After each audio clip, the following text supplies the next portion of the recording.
How would you like a 15% discount to my daily email, the stack of stuff, the show notes, discounts to the conference, all of that? All you need to do is text the word show to 33777. You'll get the annual subscription with a 15% discount to my daily email. You'll get the stack of stuff, the links to the show notes, discounts to the conference, and so much more. All you have to do is text the word show, SHOW, to 33777. Text show to 33777.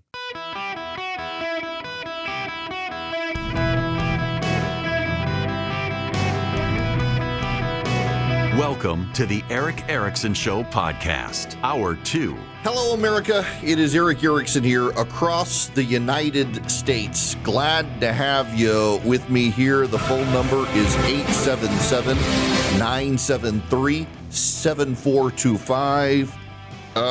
Where we go? There we go here. Sorry. Reverb here as I fired up my own Twitter stream so I can tweet.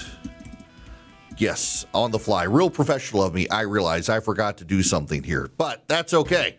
As we begin the program today with the left turning violent, because I found it very notable. It's the Atlantic today that is running a piece about the rise of violence on the left in the United States. It's actually really notable that it's coming from the Atlantic. The reason it's notable that it's coming from the Atlantic is because the Atlantic is kind of the intellectual elite Bible of the day. They would far prefer to read the Atlantic than most anything else out there. And so when the Atlantic has a piece out that claims that the left is getting violent, well, it's kind of a big deal. Left-wing terrorism is on the rise. This is a piece by Daniel Byman and Riley McCabe, and it's behind a paywall. So I don't expect any of you to get it. But at the same time, it is, I think, relevant that the left is talking about this story. When you look at the last number of years, you had James Hodgkinson. You had, who else out there did you have? You had James Hodgkinson. You had Floyd Lee Corkins. You've had more and more progressive activists. You've had the Charlie Kirk situation with Tyler Robinson, who the left tried very, very hard to claim was on the left and wasn't someone from the left. You've had in the last couple of weeks the bombing or the firebombing of the Fox van, it's a local Fox van in Utah. You've had now the ICE shooting in Texas, another ICE shooting.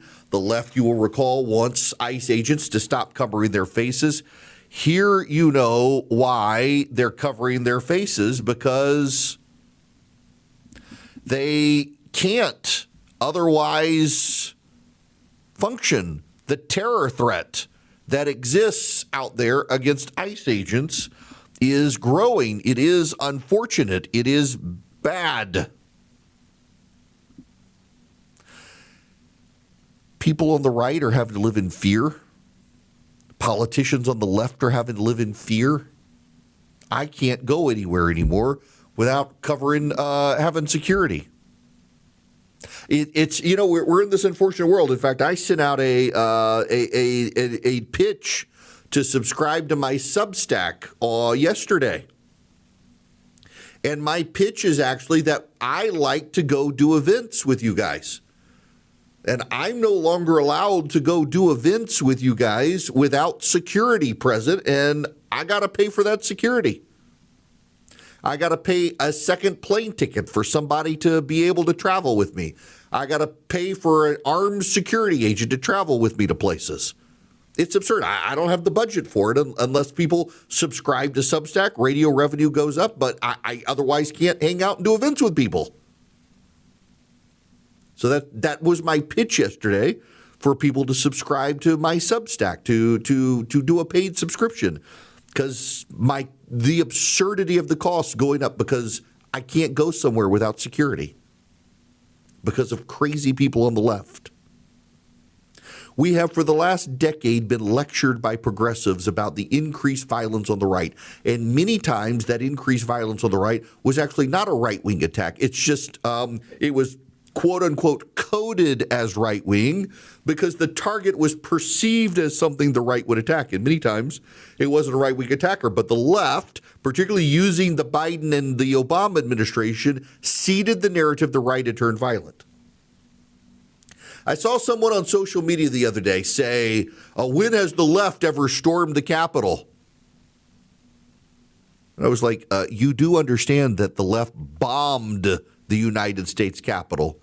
Yes, that's right. The Weather Underground, a progressive activist group, bombed the United States Capitol, the Pentagon, and the State Department. Puerto Rican nationalists shot up the United States House of Representatives. And yet, because the left has no sense of history, they don't know these things. No matter how hard, this is the Atlantic, ideologues try to exclusively blame their political foes for acts of political violence, the truth is that violent extremism today emerges from across the political spectrum. We have studied this problem and believe that our data can help illuminate an issue too often defined by partisan finger-pointing. As part of a study to be published this week for the Center of Strategic and International Studies, we compiled and analyzed a data set of 750 attacks and plots in the United States from January 1st, 1994 to July 4th, 2025. Our research focuses only on incidents of terrorism, which we define as acts or plots by a non-state actor attempting to achieve a political end and exert a psychological influence on a broad population. Among other details, the data set includes the types of weapons used, the intended targets, the numbers of fatalities, and the ideologies of the perpetrators. We found that left-wing terrorism has increased since President Trump's rise to political prominence in 2016. Indeed, 2025 marks the first time in more than 30 years that left-wing attacks outnumber those from the far right. Despite its recent increase, however, left-wing terrorism is not nearly as common today as it was in the 60s and 70s. Those years marked the height of groups such as the Weather Underground and the Symbionese Liberation Army, best known for kidnapping the newspaper heiress Patty Hearst. In the 80s and 90s, left-wing terrorism declined, while jihadis and right-wing terrorism rose, particularly in the form of anti-government and right-wing violent supremacists. The left is back, baby! It's horrific that they can't talk about this. They're scared to talk about this story on the left. I go back to that Axios piece from July where literally Democratic members of Congress were telling Axios that they want us to bleed. They do not believe we are fighting sufficiently unless we bleed.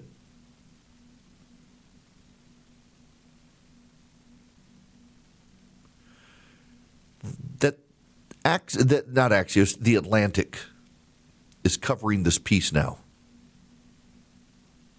is kind of a wake-up call because the left fundamentally believes it's peaceful. The left fundamentally believes that its side, they're normal and they're sane, and also that some of their violence is justifiable. That the Atlantic is saying, you got a problem, you need to do something. It's notable. You know, interestingly enough, they classify as right-wing terrorism the June assassination of Melissa Hortman and her husband in Minnesota. That actually wasn't even a right-wing attack. This is the little scapegoating they do. That was an insane person who believed Tim Walz needed her to die in order to get himself in the Senate. That was well documented. And yet this group has to say, see, this is right-wing. And what you need to understand what's happening here with this, because there are a lot of people on the right who are screaming about the coded data, but you've got to understand this. This is very important. And both sides engage in these sorts of things. And I always kind of pound my head on the desk and against the wall like, can you not understand what's happening here? What these people are having to do is to tell the left, we're on your side. So they have to say things like this assassination in Minnesota. It wasn't a crazy guy who wanted to put Tim Walz in the Senate, which is what it actually was. It was actually coded right wing. They have to say that so the left might consider their opinion. And their opinion is, under Trump, right-wing extremists may feel less need to mobilize because they sense that their interests are being taken care of. But Kirk's death could change the calculus. Conservatives, members of Congress, and online influencers have used the assassination to support the contention that the left is engaged in war. Trump himself has claimed that a network of political organizations fund and support the violence. And so what do they recommend? Actually, staunching political violence will require America's leaders to commit to fighting all forms of extremism. Condemning all political violence, especially when it emanates from one's own side or targets one's opponents, is also an important means of breaking the cycle of distrust. Many prominent Democrats have done that since Kirk's shooting. So did many Republicans after the assassination of Hortman and the attack on Paul Pelosi in 2022, which again was not political, but they're listed as right-wing violence. Still, both sides need to improve, as evidenced by some left-wing celebrations of Luigi Mangione.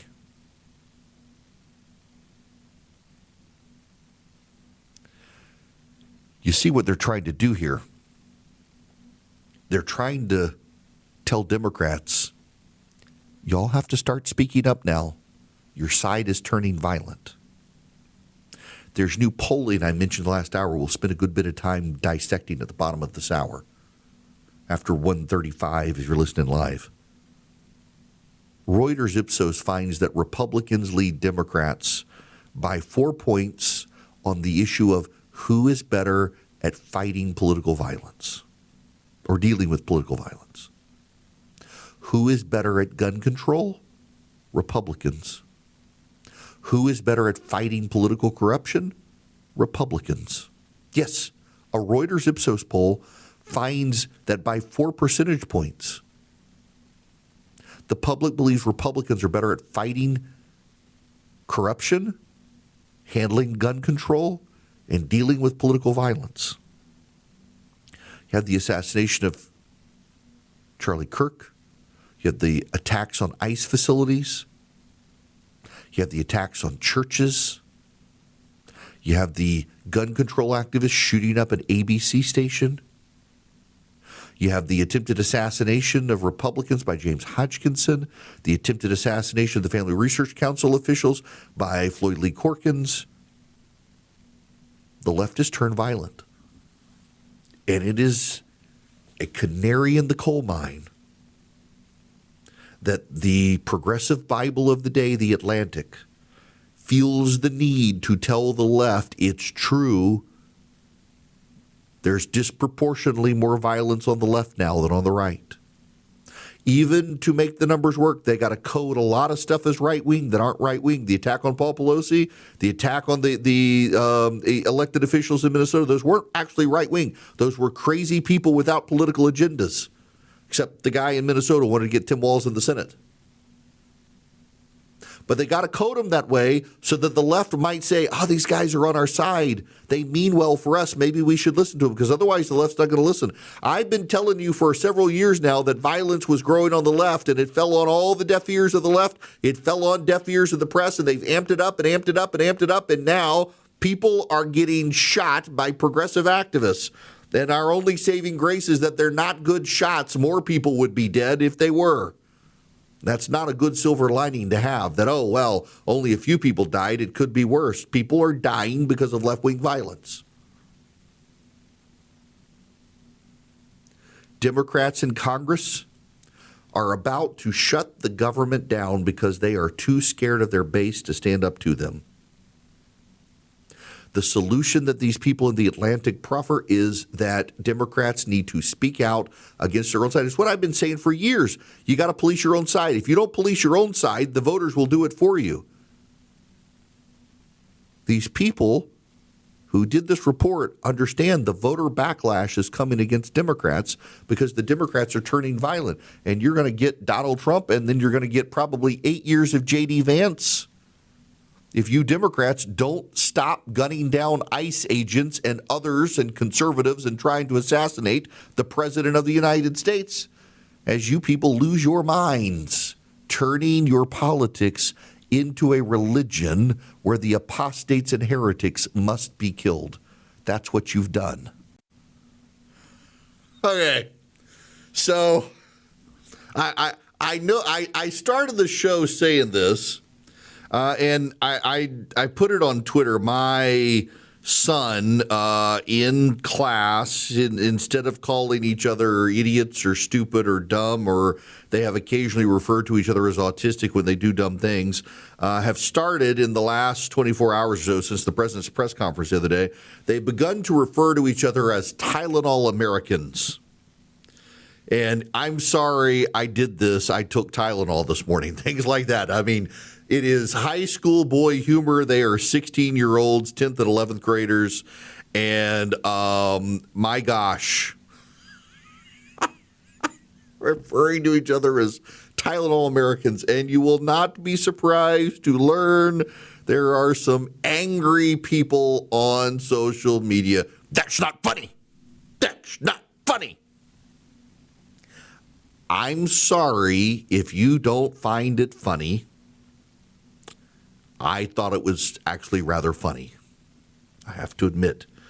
The worst thing about social media, I think, is there's a lot of bad things about social media, but if I don't find it funny, you therefore can't find it funny. If I don't find it funny, it's not funny. And if you find it funny, you're a terrible person. Nope, I'm sorry. In light of the let's blame Tylenol for autism stuff, the boys spontaneously referring to each other as Tylenol Americans today, I think it's actually pretty funny. I do. Now, I got to tell you about Hillsdale College. They would love to have you take one of their free classes. You got 40 to choose from if you go to ericforhillsdale.com. ERICK, ericforhillsdale.com. You've got 40 to choose from. You get a certificate of completion. It is completely free. It is your choice as to which class. I could recommend the C.S. Lewis class or the class on Shakespeare. There's a great class on the literature and theology in Genesis, the capitalism class, the founding fathers class, the Federalist Papers class. There's just a lot. There's even a great class on like Economics 101. You can do them at no charge.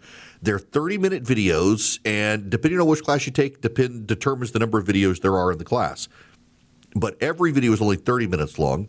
You will not get bored with them. They are engaging. And all you have to do is go to ericforhillsdale.com to sign up. ERICK. Eric, as I sneeze, ericforhillsdale.com. Sign up today. No charge. Start a relationship with Hillsdale College today. Hello, welcome. It's Eric Erickson here. The phone number, 877-973-7425. Should you wish to be on the program, I would be happy to have you.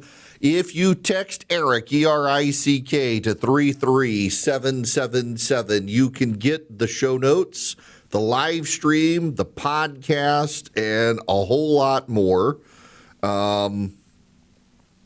You can also click that first link you'll get if you text Eric to 33777. You can do the subscription for the show notes. Comes to your inbox. Get a morning piece and then a piece right at noon as the show starts. And also, I mean, you're helping us out now, too, as I said earlier. So text Eric to 33777. Before I move on, let me go to Brian from Mustang, Oklahoma. Welcome to the show, sir. How are you? I'm doing good. Hey, this Jimmy Kimmel thing, I think the president would be wise if he took this opportunity to remind people and educate them a little bit that all of the frequencies that both radio and television use to broadcast are the property of the federal government. And it is a privilege for them to broadcasting license to use their airwaves. And First Amendment, you can say whatever you want, of course, but you do not have the right to broadcast whatever you want on their airwaves. So their argument that they should not be allowed, someone cannot misbehave and lose their privileges to broadcast, that's not true. They can, if they abuse that privilege, their license, broadcast license, can be revoked, and they can be taken off the air. Yeah, look, I'm glad you're saying that, Brian. Because, I, being a broadcaster, if I say certain words on this radio station, not only do I get in trouble, but the radio station gets in trouble too. If a broadcast network decided to air adult content, it could get in trouble. In fact, when it goes to the free speech issue as well, Brian, there actually is an FCC rule that if there is a national issue or a high, a prominent local issue for which the broadcast company gets things wrong, they can be punished by the FCC. Let's not forget the Janet Jackson wardrobe malfunction, things like that. You're absolutely right that you get a license from the government for broadcasting. By the way, these rules don't apply to cable. The airwaves, there are frequencies that your television or radio station tuned to. Like, for example, Brian's calling from Mustang, Oklahoma. So he's listening on 96.9 FM, Freedom 96.9 out there. And his radio station is tuned to the frequency 96.9 FM. If he goes a little bit higher than that or a little bit lower than that, can't hear me, here's something else. And because it's a limited spectrum, the government controls it. And because the government controls it, they put restrictions on how it can be used. Now, if I were just over the internet or I was over satellite or something like that, those rules don't apply because there's more of an unlimited spectrum there. And the government doesn't control it. You can say things on CNN and Fox, including bad words during the day, that if you were to say them on your local broadcast television station, they could get their license lost. There are restrictions that apply. Now, where does all this stuff head with the left not understanding these things? One of the problems that both sides have, and one of the things I try to fight against, and sometimes it aggravates you guys, is the bubble. I get a lot of hate mail from my own side when I question the conventional wisdom of my own side on occasion. Everybody wants me to fall in line. But the pressure is more intense on the left. Right now, you question left-wing orthodoxy on the left, you could be gunned down. I mean, literally, look at the violence on the left. Democrats live in fear of their base right now. Literal fear of their base. The problem here for Democrats is that they have this massive echo chamber. So there's something happening right now on social media, particularly on Blue Sky, but also on Twitter. Because it's Kash Patel who tweeted out the photo of the bullet casing that had anti-ICE written on it, they're like, if this was real progressive, they would have written anti-ICE. They would have written something else. This is clearly coded right-wing. This is a right-wing setup. They couldn't believe that Tyler Robinson was on the left. I'm sure Heather Cox Richardson and her must-read left-wing Substack tomorrow will assure the left that the shooter of the ICE facility was actually on the right, and they'll all believe it. They cannot acknowledge the violence on their side. That's why that Atlantic piece is so important, because it's showing that there are cracks forming in the dam of the left-wing echo chamber. The bubble is beginning to be pierced by the reality the left is turning violent. But MSNBC, CNN, the New York Times, USA Today, the Washington Post, ABC, CBS, NBC, PBS, NPR, they all go out of their way to toe the partisan progressive line time and time again. And the problem is this.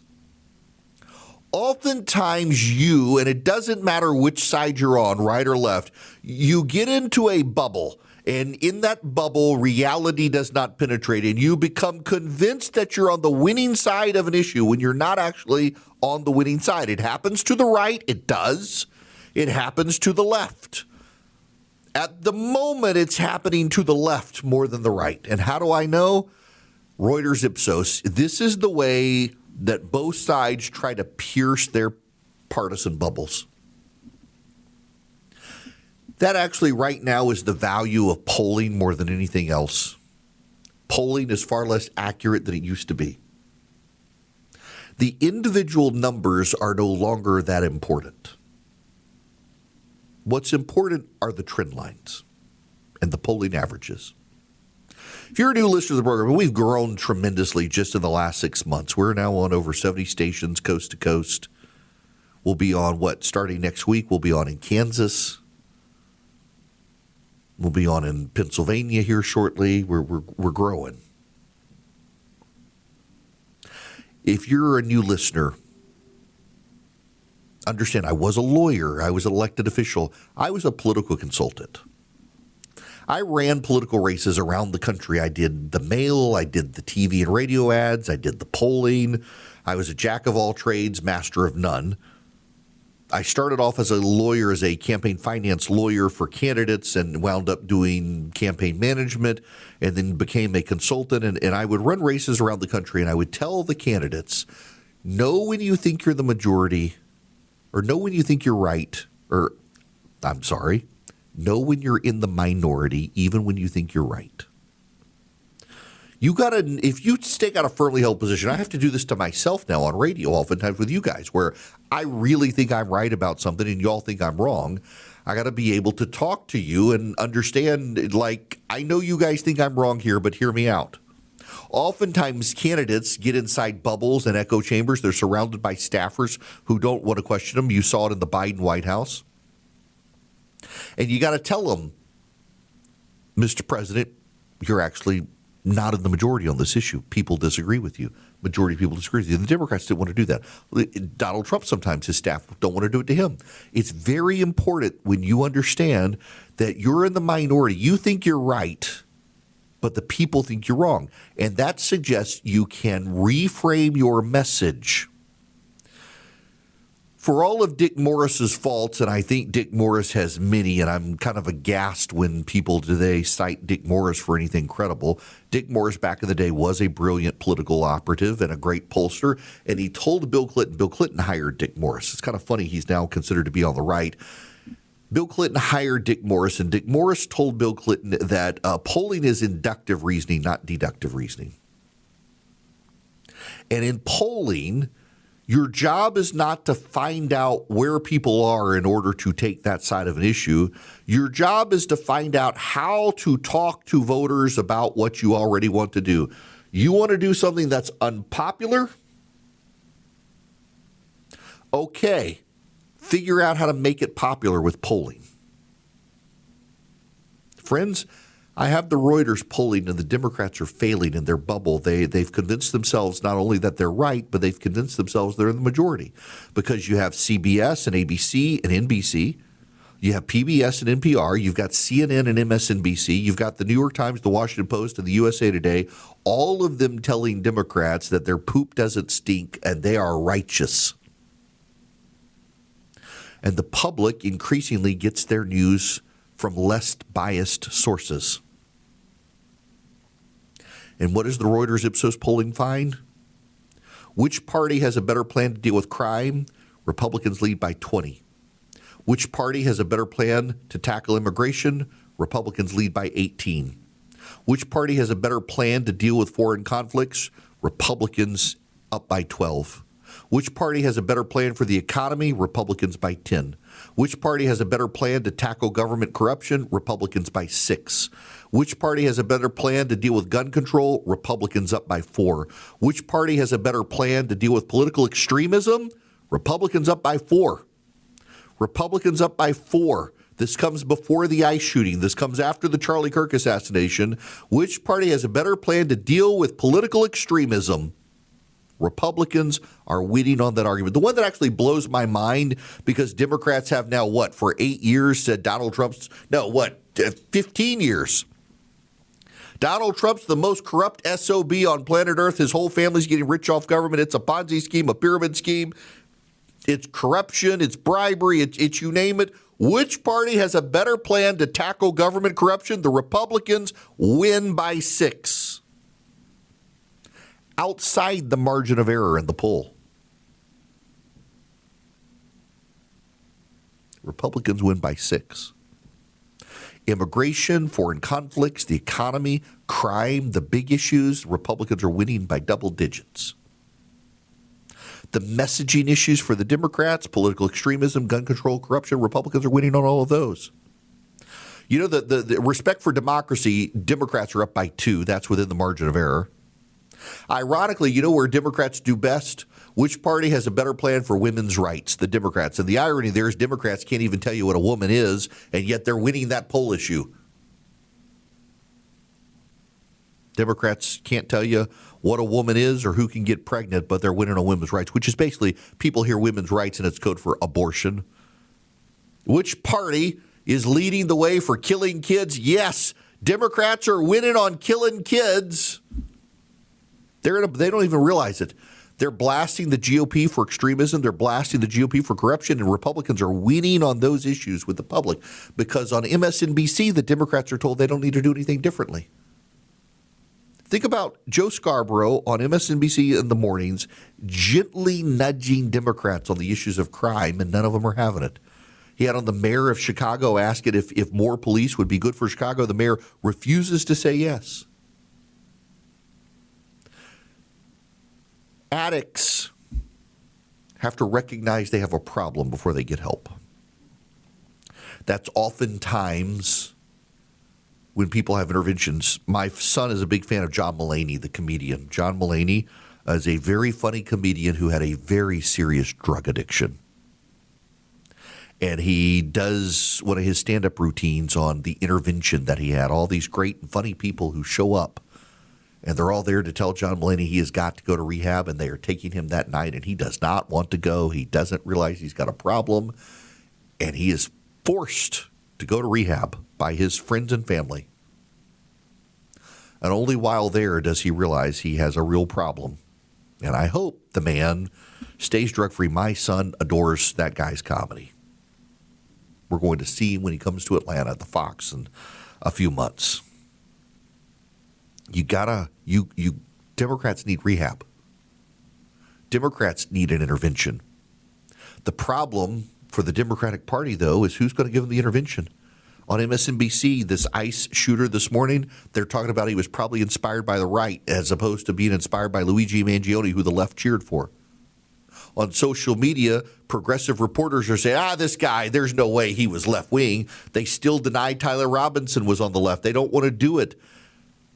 And the other side of the Democrats have turned violent. If you speak up and you're a Democrat, you could get shot. There's no one on the left in the media to tell the Democrats they have a problem and they need help. Chuck Schumer is scared of them. Hakeem Jeffries is scared of them. All they've got is the Atlantic politely suggesting they might have a little bit more of a problem with political violence than they thought. Where are Bill Clinton and Barack Obama? Even they, who have nothing to lose, want to stand up and tell the Democratic Party, you have serious problems. You would think to stop Trump, they would want to stand up, at least Barack Obama would, and tell the Democrats the truth. But he can't because he's the one who for years encouraged the Democrats to go down the path that has led them to violence. The chickens for the Democrats, to quote Barack Obama's friend Jeremiah Wright, are coming home to roost.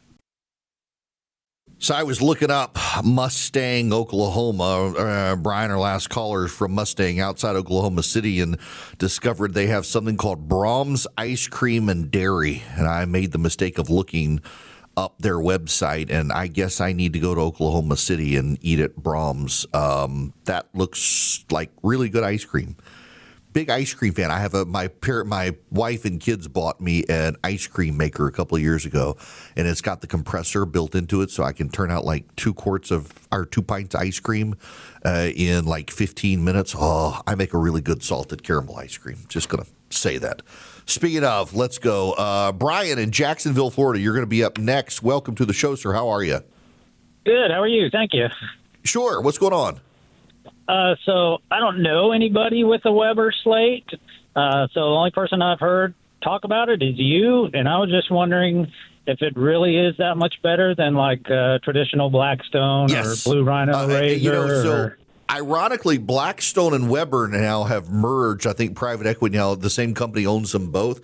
But I had a Blackstone for 4 years and barely ever used it because the newer build Blackstones, in my experience, heat very unevenly.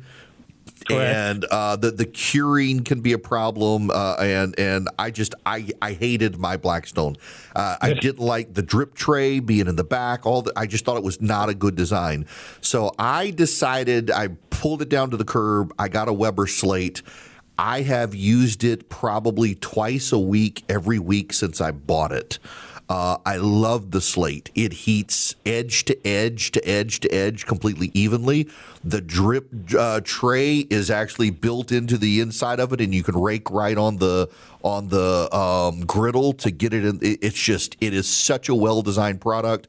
It's lighter. It's better built. It's better construction. I am a massive fan of my Weber slate. I'm so glad I got rid of the Blackstone. And now they're the same company, but the slate, if you've got a choice between the two, go with the Weber slate. So much better product. Now, I gotta move on. Where are we going now, Kobe? Swiss America. Tell you about Swiss America, because there's a secret war on cash. Now, a lot of people are asking, what is the secret war on cash? The government, and you know this from your personal experience, they don't like you using cash. And now they're going after crypto as well. They don't want you using gold. They don't want you using precious metals. They don't want you using cash because it's hard to track. And as well, within cash now, they're trying to be able to find ways through how they print our paper money supply to be able to track your purchases that way. They're trying to spy on you. Swiss America wants to explain to you what the secret war on cash is. You can get their free report by calling or texting 800-289-2646. 800-289-2646. Mention my name, Eric. You can even just text Eric to 800-289-2646, or you can go to SwissAmerica.com/Eric, SwissAmerica.com/ERICK. Message and data rates may apply.